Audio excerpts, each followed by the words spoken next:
Shri Harikrishna Heights इथं अत्यंत वाजवी दरात 25 एमिरेट्स आणि प्रशस्त पार्किंगसह 2 आणि 3 BHK रेडी पोझिशन फ्लॅट्स उपलब्ध। बुकिंगसाठी संपर्क पार्श्वनाथ प्रोजेक्ट 9090 78 78 33।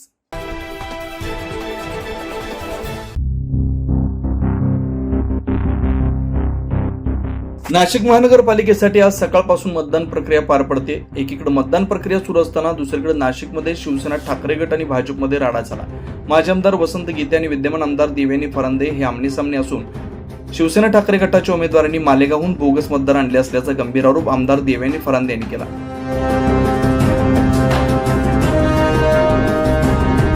प्रभाग क्रमांक 15 मध्ये उबाठाच्या माध्यमातून मालेगाव या भागातून अनेक महिला ज्या कधी या भागामध्ये बघितल्या नाही अशा लोकांना 6 मोठ्या क्रुझर गाड्यांमध्ये भरून आणण्यात आलेला आहे आणि कार्यकर्त्यांनी ह्या बोगस महिला ज्या आहेत त्यांना पकडलेला आहे, पोलिसांच्या ताब्यात देखील दिलेला आहे।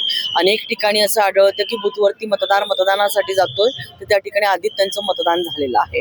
त्यामुळे खूप बोगस प्रक्रिया जे उबाठाच्या लक्षात आलेलं आहे की त्यांच्या पायाखालची वाळू सरकत चाललेली आहे आणि म्हणून त्यांनी हे सगळं बोगस काम जे आहे या ठिकाणी सुरू केलेलं आहे। किती महिला होते मॅडम? आणि 5 ते 6 क्रुझर गाड्या त्याच्यामध्ये होत्या, पण आम्ही 8 ते 10 महिलांना पकडून दिलेलं आहे कार्यकर्त्यांनी आणि त्यांना आता पोलीस स्टेशन मध्ये जमा करण्यात आलाय।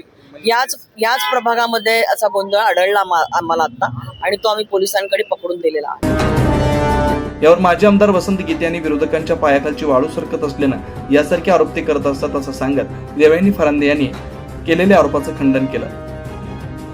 50% 55% मतदान नाही, बोगस मतदान कशासाठी करणार?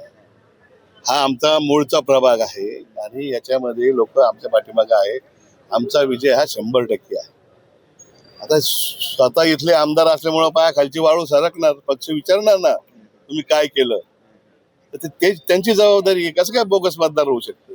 असेल तर त्याच्यावर कारवाई कर, आम्ही कुठं नाही म्हणतो। मालेगाव मधून क्रुझर मधून महिला आणलेत असा आरोप आहे त्यांचा। मालेगाव मधून महिला आणलेत, मग कारवाई करा ना, कायदेशीर कारवाई करावी। मालेगाव कशाला जाऊ आम्ही? इथं एवढे मतदार आहे, बाहेर मतदान पडत नाहीये।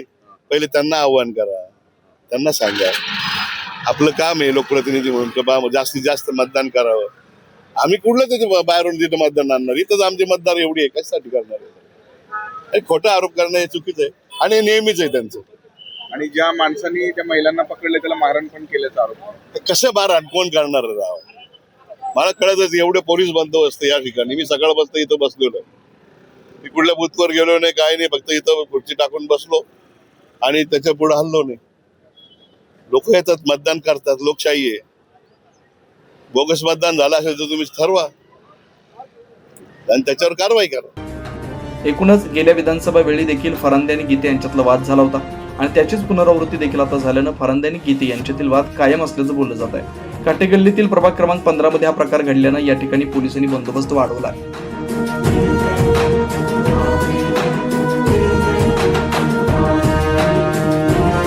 News Maharashtra bureau, Nashik.